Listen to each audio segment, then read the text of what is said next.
தளபதி விஜய் மட்டும் தான் road show பண்ணுவாரா? தல தோனியும் ரோட் ஷோ பண்ணுவாரு, அது கிரவுண்டுக்குள்ளேயே. அப்படி தல தோனி கிரவுண்டுக்குள்ள பண்ண 3 வித்தியாசமான ரைட்ஸை தான் இந்த வீடியோல நம்ம பார்க்க போறோம். நம்பர் 2019 நியூசிலாந்து இந்தியா ஒரு மேட்ச் ஆடி இருப்பாங்க. அந்த மேட்ச்ல இந்தியா ஜெயிச்சிருவாங்க. அப்போ கேமராமேன்ஸ் படம் பிடிக்கிறதுக்காக செக்வே அப்படின்னு சொல்லிட்டு ஒரு வண்டி வச்சிருப்பாங்க. அந்த வண்டியில நகர்ந்துகிட்டே நம்ம கேமரா ஷூட் பண்ணலாம். அந்த வண்டியை தலைவன் தோனி பிடிங்கி வச்சுட்டு அந்த வண்டியில விளையாட ஸ்டார்ட் பண்ணியிருப்பாரு. அந்த வண்டியை ஓட்டி ஜாலியா விளையாடி இருப்பாரு. அவரை பார்த்த கோலியுமே அண்ணா என்ன எனக்கு வேணும் அப்படின்னு சொல்லிட்டு அந்த வண்டியை வாங்கி அதில் டான்ஸ் ஆடியா விளையாடி இருப்பாரு. அதை பார்க்கும்போதே மனசுக்கு இதமா இருக்கும். நம்பர் 2 2008 ஸ்ரீலங்காக்கு எதிராக 309 டார்கெட்டோட இந்தியா ஆடிட்டு இருப்பாங்க. அந்த மேட்ச்ல நான் தான் மிகப்பெரிய ஃபினிஷர்னு நிரூபிக்கிற மாதிரி தோனி சூப்பரா விளையாடி 62 பாலுக்கு 67 ரன் அடிச்சு அந்த மேட்ச்ல இந்தியாவை ஜெயிக்க வச்சிருப்பாரு. ஜெயிக்க வச்சதுக்கு அப்புறம் அவருக்கே man of the match award கொடுத்திருப்பாங்க. Man of the match award அவருக்கு சுசுகி கார் ஒன்ன பிரைஸா கொடுத்திருப்பாங்க.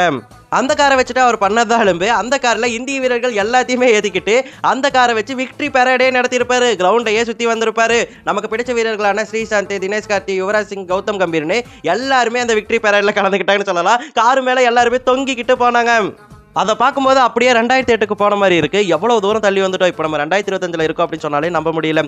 நாஸ்டாலஜிக் ஃபீலிங்க. நம்பர் 3 2017 ஸ்ரீலங்காக்கு டூர் போகி அங்க வச்சு ஸ்ரீலங்காவை ஒயிட் வாஷ் பண்ணியிருப்பாங்க விராட் கோலி தலைமையிலான இந்திய அணி. அந்த ஓடிஐ சீரிஸ் முழுக்கவே ஜஸ்பிரீத் பும்ரா சூப்பரா பவுலிங் பண்ணியிருந்தாரு. 15 விக்கெட்டும் எடுத்திருந்தாரு.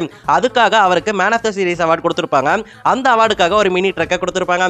ஸ்டீரிங் வீல கண்ணில் பார்த்தா மட்டும் போதும், தலைவனை கையிலேயே பிடிக்க முடியாது அப்படிங்கிற மாதிரி அந்த ட்ரக்கை நான் தான் ஓட்டுவேன் அப்படின்னு சொல்லிட்டு தோனி அந்த ட்ரக்கை ஓட்ட ஆரம்பிச்சிருப்பாரு. அதுக்காக இந்தியன் பிளேயர்ஸ் எல்லாரையுமே மறுபடியும் ட்ரக்ல ஏத்திக்கிட்டு கிரவுண்ட் ஃபுல்லா மறுபடியுமே சுத்தி வந்திருப்பாரு. அப்ப இதை பார்த்து இன்டர்நெட் வாசிகள் எல்லாமே இதுதான்டா பெஸ்ட் பிக்சர் ஆஃப் த டே அப்படின்னு சொல்லிட்டு ட்வீட்டே போட்டாங்க. அந்த அளவுக்கு ஓல்சமா இருந்துச்சு அந்த ஒரு மூமெண்ட். சரி, உங்களுக்கு ஒரு கேள்வி. 2008 ஒரு கார் செலிப்ரேஷன் பார்த்தோம் இல்லையா?